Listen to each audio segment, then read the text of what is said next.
koukneme na emoji ve filmu od Kerryho, tady Kerryho. A Kerry, děkuji. No, proč tam byl ten děda? What the fuck? Co to? A přesně na tohle nám odpověděl. Emoji ve filmu. Kam tohle byla popravdě asi nejhorší pohádka, kdy vyšla.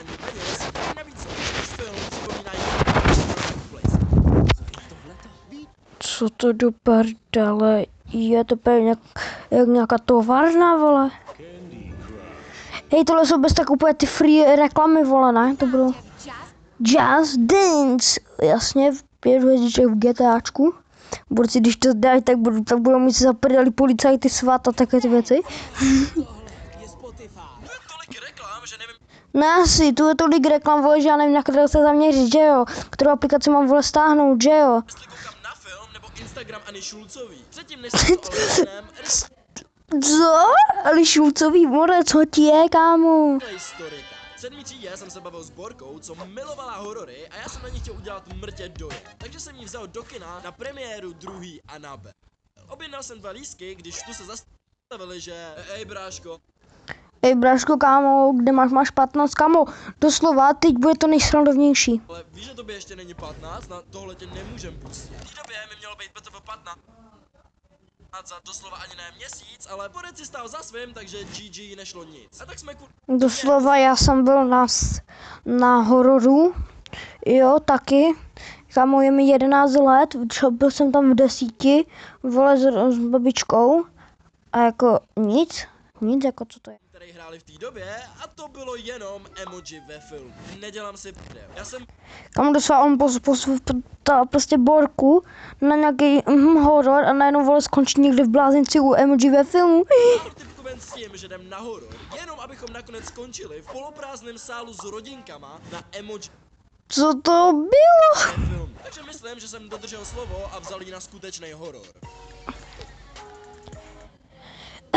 Takže si tohle přešleme. Smajlíci v kinematickém zážitku 2017.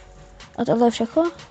Ale ještě než se na tohle vrhnem, tak všichni z vás koukají bez odběru. Přesně 121% podle toho, co jsem za 2 minuty sfalšoval, takže to hned naprav a dej mi odběr, páč všichni moji odběratelé mají mega velký P. Tohle je Tomáš předtím, než mi dal odběr a tohle je Tomáš teď. Když mi nedáš odběr, tak vím, kde být. Hej, doslova on se změnil aj tvar pleti. A taky dejte aj mě ten odběr a možná, že natočím další videa. A v noci ti pochopil, mám. Film začíná epickým mono... Úplně mám odběr, ne, já se bojím, prosím, Kerry, mám odběr, ukáž, kontroluju. Teda co? Úplně už ho dávám, nejde mi to dát. Soráč, Kerry. Sorry, Kerry. Dobré, už ho mám, bro, už ho mám. Půjdu. Alex je v prváku na střední, stejně jako u ostatních, se celý jeho bytí točí kolem mobilu. Přestaň mě šejmovat, filme, to je moje seriózní práce. Tady je nám i představená postava Alexe, kterýho hlavní vlastnosti jsou, že se mu líbí Eddie a to je tak všechno. Za celý film zjistí jenom, že se jmenuje Alex a líbí se mu spolužačka. To je tak hluboce prokreslená postava. Ano, přesně tak. Kámo. A teďka se dokoukáme vlastně na to emoji ve filmu. Budu to co nejméně umluvovat, co budu snažit, jo? On tam má Instagram, YouTube, ty pičo. Myslím, že trošku přeháníte, jsou to jenom pochutaný emoji. Co třeba internet, telefony nebo... Kámo, nebuď tak toxik. Jazyky? Ne, nejdůležitější objev v historii komunikace je to, že můžeš posílat holkám do komentářů ohýnky a doufat, že ti dají srdíčko, aby si pak před spaním vyhodil a na chvíli zapomněl na to, jaká seš. Film nás teda přesouvá do světa emoji, kde poznáváme i naší hlavní postavu emoji Pche. Což je paradoxně i emoji, kterým bych popsal moje pocity z tohohle filmu. Sledujeme, jak se Pche připravuje na svůj první den do práce. Nejdřív se oblíkne, pak potká oblíbený emoji Viktora Šína. Máme totiž namířeno do práce. Můžete mi někdo říct? Nevím, jestli je ve světě emoji normální takhle koukat na děti, ale když jsem to udělal v našem, tak jsem dostal podmínku. Nedělej ksichty, uchle. OK, tak asi není. Díky tomuhle zjišťujem, že Pche je jiný než ostatní emoji. Ne, to teď nemyslím tak, jakože je peďák. Protože zatímco všichni mají jen jednu emoci, Pche dokáže projevit celou škálu emocí jiných než Pche. Ježiš, Právě i proto za ním přijdou jeho rodiče a řeknou mu, že nechtějí, aby šel do práce. Kámo, normálka, když rodiče ví, že budeš když rodiče ví, že budeš v té práci lepší jako oni. XD, risky byly sigma ris. Že v něj nevěřej, stejně jako moje, když jsem se stal youtuber. A tady taky poznáváme emoji Hora, který je v celém filmu jenom, aby dělalo půdky. Co to je? To jsou asi 100% jedinej, který se tomuhle zasmál. A stejně se vydá do práce. Kerry? Jak probíhá práce emoji? Bracho. Ale stejně vám to povím. Nebuď Zalezete toxic. si do jednoho z těch boxů a když se vás uživatel vybere, tak musíte udělat svůj ksicht a oskenujou vás. To jak ty čokoládky, jak byly, chápeš? Když se mi tohle děje v mobilu, tak ho jdu hned teď utopit v řece. Kam ani ten cuky se nedá. Ale nebudu se ptát, protože mi jasný, že žádný funkci nemá odpověď. Touhle prací nás provádí jedna z emoji, co byly kdy vytvořený, tahle kuda. Jaký to významný den pro Kerry, vás. přestaň. Už teď říkám, že to bude záporačka. Reálně to je nejvíc předvídatelnější v jakýmkoliv animáku. Čáje je teda provádí prací v Textopolis, ano, fakt se to jmenuje Textopolis. Kam co to Zjišťujeme, je? že nejpoužívanější emoji mají dokonce svoji speciální VIP sekci. Což je stělesnění téhle sekce, často používané. A jo, tohle jsou reálně moje nejčastěji používané emoji. Kam kde bych dostal, jak by vypadalo asi tamto emoji, tak křičíš. Jestli to takhle reálně funguje, tak už v životě nepoužiju emoji jenom proto, aby všechny ty vyhořely, propadly do depresí a spáchali Alt F4. Mezitím v reálném světě Alex zrovna sedí na hodině dějepisu. Hieroglyfy jsou prastaré obrázkové písmo. Připomíná to někomu z vás něco? Chápete? Protože hieroglyfy jsou obrázky, takže jsou to vlastně OG emoji a ukončete mě prosím. Alex tu Tak jo, tak přejď k nám do... Slova jsou nuda. Věřím, že i scénáristi nepoužívají slova a celý scénář byl jenom emoji peněz. Alex si vybere, Cože? emoji pché, ale když má udělat svůj výraz, tak to pokazí a pošle se tahle zrůdnost. A Eddie se samozřejmě na Alexe urazí, protože přece nebude chodit s někým, kdo posílá takhle wack emoji, že jo? To mi připomíná, když jsem jednou chtěl poslat spolužačce emoji kočky a místo toho jsem jí zaspamoval dickama. Fakt to byl omyl, věř mi prosím. Všichni se teda na pché naštvou a myslí si, že je vadný. Asi ty vůbec pché zlato? Začíná být dominantní, ok, možná na ní měním názor. Sice jsem předpověděl, že bude zlá od prvního momentu, ale teď chci, aby mě škrtila na mým chainu, zatímco mě bude dusit. Mora, drž hubu, Kerry. Na kobereček, kde řeší, co se s ním bude dít dál. Nešťastná bych byla jen tehdy, kdyby některý z našich smajlíků udělali chybu. Ano, prosím, potrestej mě. A během tohle Kerry, buď už jak ticho. to vypadá, když se starý scénáristi snaží psát film pro děti. No jo, hashtag pravda. Každý, kdo používá hashtag v reálné mluvě, by měl být zprovozen ze světa. Což si myslí i Domina a povolá roboty, aby pché sejmuli. Jemu se ale podaří utíct a narazí na high five, který ho vyhodili z klubu oblíbených a pomůže mu utíct do tajný skrýše. Vítej v salonku pro lůzry, kde se scházejí emoji, který Alex nikdy nepoužívá. Chcete mi říct, že borec na základce nikdy nepoužil emoji Lil? Tak to je třeba největší čepice. Spolu s AI Kamo, ty zasrané reklamy. nyní jen za 699 Hoši, to je nejlepší, kamo, Kerry, díky. Five tady pché navrhne, že by měl zkusit vyhledat hackera, aby ho zbavil všech emocí, kromě pché. Tak zkus najít nějakýho hackera, nech se přeprogramovat. Já bych potřeboval hackera, abych konečně cítil aspoň nějaký emoce. A tak se společně vydávají na cestu na tapetu mobilu najít hackera. Už jsem byla Nokia, stará Nokia 3310, more. Což by Pomalu mohlo být pít. nápad, kdyby to nevypadalo spíš jak reklama na random appky. Během svojí cesty za hackerem... Kamo, neříkejte lidi, že v dnešní době nikdo nehrál Candy Crush. Vždycky z toho někdo z vás to musel vždycky zkusit, aspoň jednou.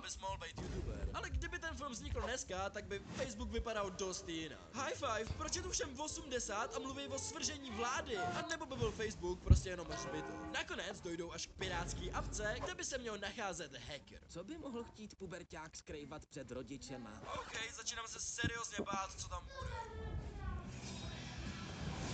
OK, tohle je ještě v pohodě. Kdyby bylo Alexovi o pár let víc, tak to mohlo být výrazně horší. Dojdou se zeptat na bar, kde je nějaký hacker a potkají trojskýho koně, který ho dabuje Martin Rota. Skáníš tu hackera? No tak to řekni rovnou. Ne, nedělám si fakt ho dabuje Martin Rota. Skáníš tu hackera? Můžeš to říct rovnou. A tady v baru se jim hackera skutečně podaří. Jen chci říct, že jaký tam byl rozdíl, že Borec řekl skáníš tu hackera, tak to řekni rovnou. Borec a ten druhý řekl skáníš tu hnedka. Skáníš tu hackera? Počkej, tak si to poslechněte. Martin Rota. Ve filmu. No tak to řekni rovnou. Ne, nedělám si No tak to řekni fakt ho dabuje rovnou. Martin Rota. Skáníš tu hackera? Můžeš to říct rovnou. A tady v baru A víte, jaký je mezi tím rozdíl? To tak to řekni a můžeš to říct. Kam doslova on tam, Martin Rota řekl, můžeš to říct rovnou a ten kůň tam řekl, tak to řekni rovnou. Doslova on tam neudělal to, můžeš to říct rovnou. hackera skutečně podaří najít. Ne on. Ona. Počkat, on je Kam doslova ty jsi debil. ona? 21. století, čemu se divíš? Hacker se jmenuje Jailbreak a rozhodne se jim pomoct, když zjistí, že má pche i jiný emoce. Když vtrhnou do místnosti, Jo, dobré, buď ticho, čau. že hrdiny trio Mě to nezajímá! kraše. Čau. Seraž, bracha.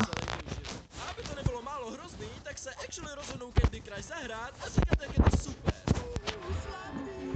Ještě nikdy nikoho jsem se neviděl. Neviděl nikoho se tak Aha, on to řekl. Candy Crush, aniž by to byla 50letá máma. Kvůli tomu hrajou, tak Alexovi vyrys. Už si... Sladká. Co? Když ne, že by měl moc velký rys i předtím, než mu začal blbnout telefon. Hacker je teď teda s nima a přijde s plánem, jak změnit pche, aby neměl jiný emoce. Já znám zkratku což je hned vedle do cloudu. To je ta nejhloupější premisa pro mainstreamový film, co jsem v životě slyšel. Reálně, kdo by chtěl dobrovolně do clouda? A taky tu dostanem tenhle feministický statement. Byl to můj nápad. Holky vždycky něco vymyslí, ale zásluhy mají kluci. Pohodě, už začínám chápat, proč má modrý vlasy, ale překvapuje mě, že tím pádem nezavede spíš na Twitter. Naši hrdinové jsou teda na cestě do cloudu, kam musí projít přes Just Dance Up. Tři křížky a je konec.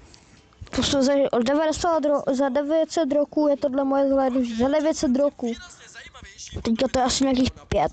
ale jenom prošli kolem, tak bychom nemohli dostat tenhle plot twist.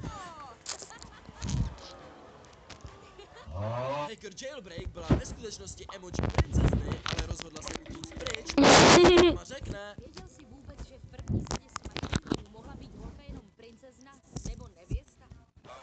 okej, beru, ale doslova teď už je mrtě moc smajlíků se všema možnýma holkama, takže co je každý, když ale vejdou do aplikace, tak začne hrát i v reálu a tak se Alex rozhodne promazat si telefon. Chci se tam stavit v Mobile Store. Musím Mobile Store. Mega radikální řešení po jednom dnu problémů, ale OK. Mezitím se... Ale tak Mobile Store doslova, co to je pičo za název? Sorry. Co to je vole za název? Mobile Store. Co by tak mohlo být heslo člověka, o kterém víme jenom, že se mu líbí holka jménem Eddie? Přesto to ale pche ani Jailbreak nemůžou uhádnout. Vyzkoušeli jsme všechno důležité v Alexově životě. Jméno mazlíčka, sport, oblíbenou babičku. Doslova nic z toho jsem doteď nevěděl. Proč jsem to nevěděl a oni jo? Nakonec... Jméno oblíbené babičky. Jo, protože je mega romantický dát si jako heslo telefonu jméno člověka, se kterým si v životě nemluvil. Dojdou teda až do cloudu, kde mu Jailbreak může smazat emoce. Ten ale řekne, že nechce, protože by chtěl zažívat emoce dál s ní. Dokonce myslím, že bych byl spokojený takovej, jaký jsem, kdybych mohl zůstat tady s tebou. A tá ho pošle do prdele. Nejsem žádná princezna, Jeannie. Nečekám na prince. Takže jasně, že tě modrovlasá typka z Issues pošle do prdele. You can't fix it, brácho. Pche to zlomí srdce a začne se cítit jako pche i bez pomoci z cloudu. Poprvé v životě je pro mě úplně všechno. O můj bože, je mi 14 a tohle je tak deep. Pche ho ale unese robot a tak se ho rozhodne Jailbreak zachránit s pomocí ptáků.